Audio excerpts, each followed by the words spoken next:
Charles Bieler. Hey, what's happening? So, Charles, please tell us a little bit about yourself and the history, how you got into the wine business. Sure, yeah. So, what's going on now? In 1998, I got a call from my dad. I was at the University of Colorado in Boulder, trying to make the U.S. ski team, a big skier at the time. And he said, hey, listen, kid, anytime you had a dumb idea, I supported you. Now I need 1 year of your life to come help me with this little winery that I have in Provence. We're making some beautiful wines, but for whatever reason, I can't sell a damn thing. And I haven't for years. And I just need somebody to go hustle. And at the time, I was really not like dead set on getting in the wine industry. I had my own ideas and aspirations and dreams and so forth. And but how do you say no to your dad? You don't. So that was all right, Dad. I'll give this a go. I don't really know what I'm doing. I'd spent some time in the winery. I'd spent some time in the vineyards, but I wasn't a winemaker. I wasn't studying business. Like, I didn't really know anything. But he said, it's like, I'm not making it happen. So here are the keys. Call me in a year. So that was the start. It was sort of into the fire, and this, Provence. You make rosé. He made little chewy sort of Grenache, Syrah based reds, but a lot of what he made was rosé, and it was not.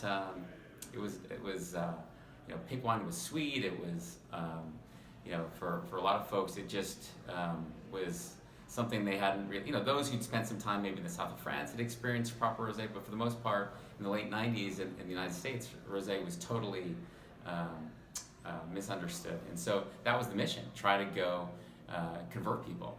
And I felt like a Christian missionary trying to convert the Taliban. It was brutal. But here I am. Fast forward, man, you've succeeded for sure. 20 years later, people think about rosé as this overnight success story, and it's like, overnight in 20 years, and it's there was a lot of convincing and just getting people to think about it. Stop, taste it. And wow, it goes with everything. And wow, you know what? Good rosé is kind of like good Sauvignon Blanc, and everybody likes Sauvignon Blanc. And it's really just starting to wrap your head around it. It's I can tell you, nobody's more amazed by the explosion of rosé than I am, because in these early days, I had this guarantee that if a store took pity on me and bought a case of rosé, and I went back the next year, they still had it, I'd buy it back from them or trade it out for the new vintage. And in some of those early days, I'd come home having bought back more wine than I'd actually sold. Yeah. The education is so vast now in rosés too. 10 years ago, somebody would go into a restaurant, ask for a rosé, and expect a white Zinfandel. Basically, right. That was their version of a rosé. Yeah. American Republicans changed completely now. We've come so far, and along the way, I had this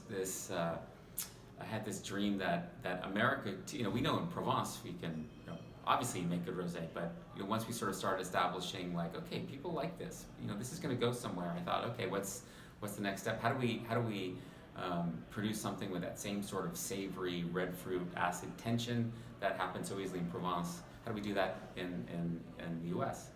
And you want gentle ripening. You don't want high alcohol.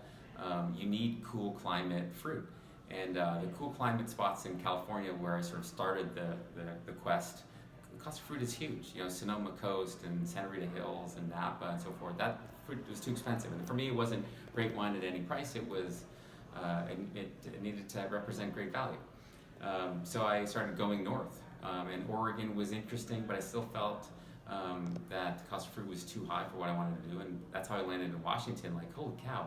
This huge growing area, which continental climate, cool spring and fall, gets quite hot in sort of July and August, but for the most part, really gentle ripening, and it was ideal conditions for rosé. The cost of fruit was super reasonable, but it was totally theoretical. I hadn't spent any time there. I was just studying maps and books and temperature, climate, etc. But I knew one guy, and his name was Charles. And he and I were friends from the industry, and I said, hey, listen, this is the dream. I think we can make world-class wine in Washington State. I know how to make it. This is 2008. 10 years after my start with my dad in Provence, but I don't know any growers, and I don't know any custom crush where to make it, and point me in the right direction, or let's do this together. And he was immediately we got to do this. And it was really more just to prove something. There was no business plan. There was no grand vision. It was just, can we do this?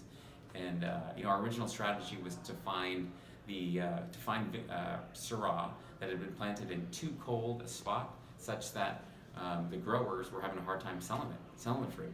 And we were like, what's bad for if you can't quite ripen the red, that's probably perfect for rosé, and that was our total strategy.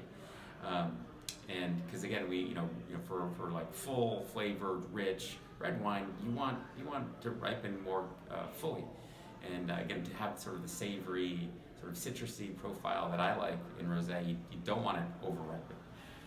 Anyway, so that was the strategy, and 2008 was the first vintage. We were off to the races. And this Charles you speak about, for the people who are watching, is sure. Yeah, I mean, Charles is he's a great friend. He's a visionary.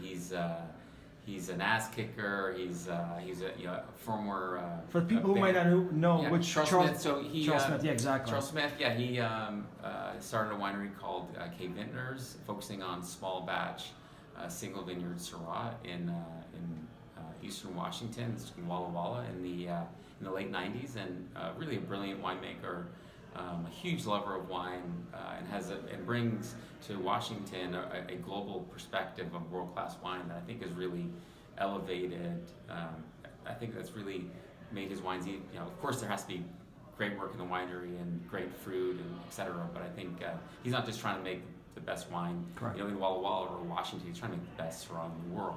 And he's really achieving it, really raised the game there.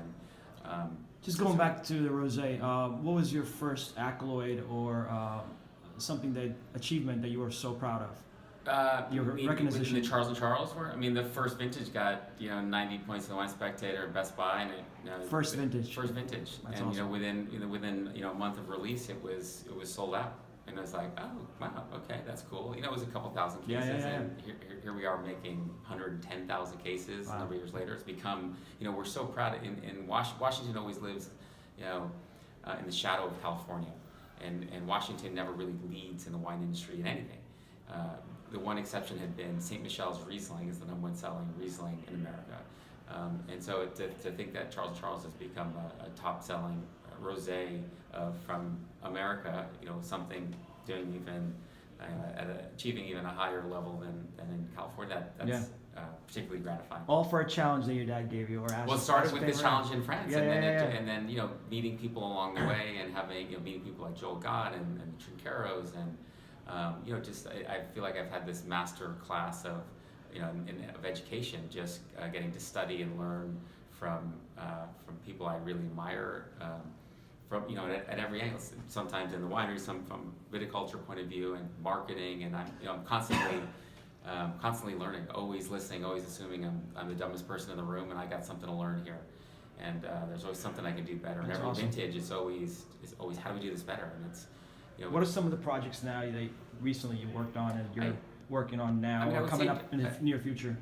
There are so many, but I would say an ongoing thing across all the different wines that I'm involved with is, in most cases, we're seeing warmer and warmer vintages. There are exceptions, but it's to hit a style.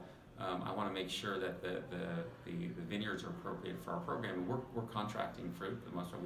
These are not vineyards we own. We're not stuck with having to just make the most of a piece of dirt. So a lot of it is sort of looking forward to, okay, if it's dry and hot now and it's producing this type of wine, what does it look like, if this sort of trend continues, and how do we change that? So we're looking, higher elevation. We're looking at more northern exposure. We're changing our mix of vineyards to really to take in consideration where we're going. Gotcha. That's sort of a general statement, but it's very much the case. In closing, do you want to say anything to the viewers? No, I mean, I feel so privileged to be in this industry. I mean, to think that for a second I didn't want to be in the wine industry when my dad originally, like, come on, son, you should be involved in this. I'm like, nah, I'm gonna do my own thing, and he had to game me into it by like challenging me to do it for a year. But so I'm so privileged to be in it, and to think that if people aren't drinking it, I can't make it. So thank you. For caring enough to even listen through this video and try some of the wines, and I hope you like them. Yeah. So anyway, thank you, Charles Bieler. Sure, yeah. Pleasure. Thank you. Thank you. Certainly. Bye.